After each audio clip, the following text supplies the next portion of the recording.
नमस्कार। इतिहास में ना कुछ लम्हे ऐसे होते हैं जहां एक छोटी सी चिंगारी, बस एक छोटी सी चिंगारी एक ऐसी आग भड़का देती है जो पूरे पूरे साम्राज्य का नक्शा ही बदल देती है। 1857 बस एक ऐसा ही साल था। ये कहानी है उस विद्रोह की, उस बगावत की जिसे आज हम भारत का पहला स्वतंत्रता संग्राम कहते हैं। लेकिन सवाल ये है कि ये सब शुरू कैसे हुआ? क्या सच में बस एक अफवाह एक मजबूत साम्राज्य की नींव हिला सकती है? यही सवाल तो इस पूरी कहानी के केंद्र में है और इसका जवाब जानने के लिए हमें चलना होगा उस दौर के भारत में। देखिए, कोई भी बड़ा तूफान वो कभी अचानक नहीं आता है ना। पहले हवा में एक अजीब सा दबाव बनता है, एक बेचैनी होती है। 1857 से ठीक पहले पूरे भारत में ईस्ट इंडिया कंपनी के खिलाफ ठीक ऐसा ही एक दबाव बन रहा था और ये गुस्सा, ये असंतोष समाज के हर कोने में था। मतलब आप देखिए, महलों में राजा महाराजा अपनी सत्ता खो रहे थे, खेतों में किसान भारी भरकम टैक्स के नीचे दबे जा रहे थे, बाजारों में जो हमारे कारीगर थे उनका काम कंपनी की पॉलिसीज ने छीन लिया था, और तो और छावनियों में भारतीय सिपाही, जिन्हें सिपाही कहते थे, उन्हें अपनी ही सेना में भेदभाव का सामना करना पड़ रहा था। तो माहौल ऐसा था कि जैसे हर तरफ बारूद इकट्ठा हो गया हो, बस एक चिंगारी का इंतजार था। और फिर वो चिंगारी आई। और मजे की बात यह है कि ये कोई बड़ा ऐलान नहीं था, कोई जंग का ऐलान नहीं था। ये थी एक अफवाह, सिर्फ एक अफवाह। और ये अफवाह जुड़ी थी नई एनफील्ड राइफल के कारतूसों से। और बस इसी एक अफवाह ने उस पूरे बारूद में आग लगा दी जो सालों से जमा हो रहा था। तो सवाल ये है कि इन कारतूसों में ऐसा था क्या? देखिए, अफवाह ये फैली कि इन पर गाय और सुअर की चर्बी लगी हुई है और राइफल में लोड करने से पहले सिपाहियों को इन कारतूसों को मुंह से काटना पड़ता था। अब जरा सोचिए, हिंदुओं के लिए गाय पवित्र है और मुसलमानों के लिए सुअर हराम। तो ये सिर्फ एक नियम तोड़ने वाली बात नहीं थी, ये उनके धर्म पर, उनकी आस्था पर सीधा हमला था। और इसी एक अपमान ने हिंदू और मुस्लिम सिपाहियों को, जो शायद कभी एक साथ नहीं आते, उन्हें एक झंडे के नीचे लाकर खड़ा कर दिया। बस फिर क्या था? विरोध की ये छोटी सी चिंगारी देखते ही देखते एक धधकती आग बन गई और इस आग की लपटें सीधा दिल्ली की ओर बढ़ रही थीं, मुगल सल्तनत के पुराने दिल की तरफ। सब कुछ इतनी तेजी से हुआ कि यकीन करना मुश्किल है। 29 मार्च को बैरकपुर में मंगल पांडे ने अकेले आवाज उठाई और बस कुछ ही हफ्तों बाद 10 मई को मेरठ में सिपाहियों ने खुला विद्रोह कर दिया, जेल पर धावा बोल दिया। और अगले ही दिन, मतलब सिर्फ एक दिन बाद, ये विद्रोही सैनिक दिल्ली पहुंच गए और उन्होंने शहर पर कब्जा कर लिया। अब ये सिर्फ एक विद्रोह नहीं था, ये एक आंदोलन का रूप ले रहा था। दिल्ली पर कब्जा करने के बाद इन विद्रोहियों ने एक बहुत ही स्ट्रेटेजिक, एक बहुत ही समझदारी वाला कदम उठाया। उन्होंने क्या किया? उन्होंने उस वक्त के बूढ़े मुगल बादशाह बहादुर शाह जफर को हिंदुस्तान का सम्राट घोषित कर दिया। ये सिर्फ एक घोषणा नहीं थी, नहीं, इससे इस पूरी बगावत को एक चेहरा मिल गया, एक कानूनी पहचान मिल गई। इसने पूरे देश को एक साफ संदेश दे दिया। बहादुर शाह जफर भले ही उम्र दराज थे, लेकिन उनके नाम में आज भी पूरे हिंदुस्तान को एक करने की ताकत थी।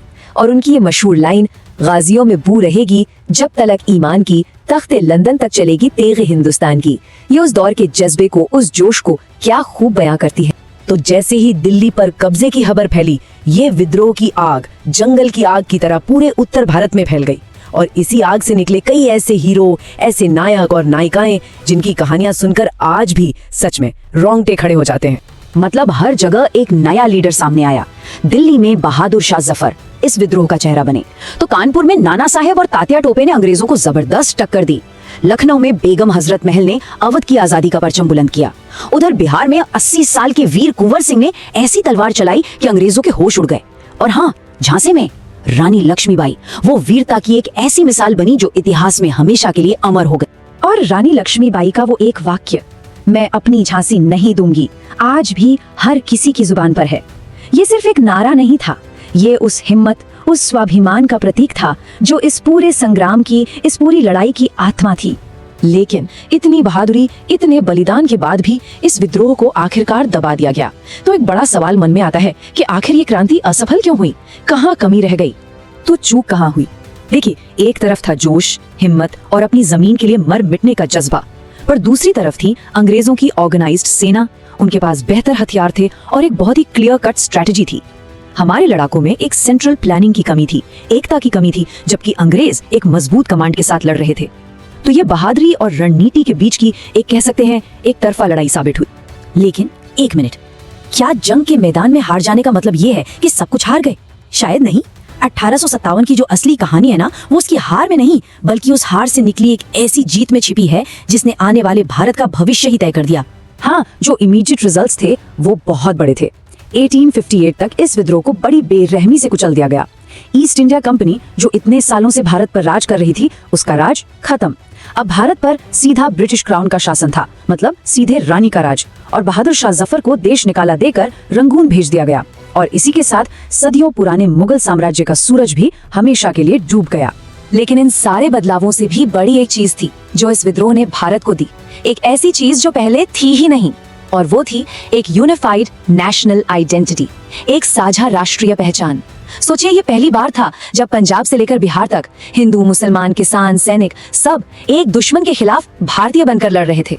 यहीं से एक राष्ट्र के विचार का जन्म हुआ। वो जो 1857 में चिंगारी जली थी ना, उसी ने आगे चलकर आजादी तक का रास्ता दिखाया।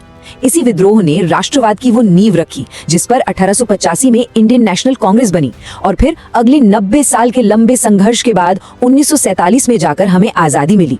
तो सफर बहुत लंबा था, लेकिन इसकी शुरुआत 1857 में ही हो चुकी थी।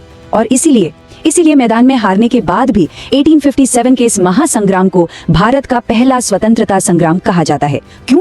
क्योंकि ये कहानी जीत या हार की है ही नहीं, ये कहानी है उस पहली कोशिश की, उस पहली लड़ाई की, जब भारत ने एक राष्ट्र के तौर पर अपनी आजादी के लिए आवाज बुलंद की थी। तो आखिर में हम इसी सवाल पे आकर रुकते हैं, क्या एक फेल्ड रेवोल्यूशन, एक असफल क्रांति, इतिहास की सबसे कामयाब क्रांतियों में से एक हो सकती है? शायद सफलता को सिर्फ जीत और हार से नहीं तौलना चाहिए। असली सफलता तो उस चेतना को जगाने में है जो एक बार जाग जाए तो फिर कभी सोती नहीं।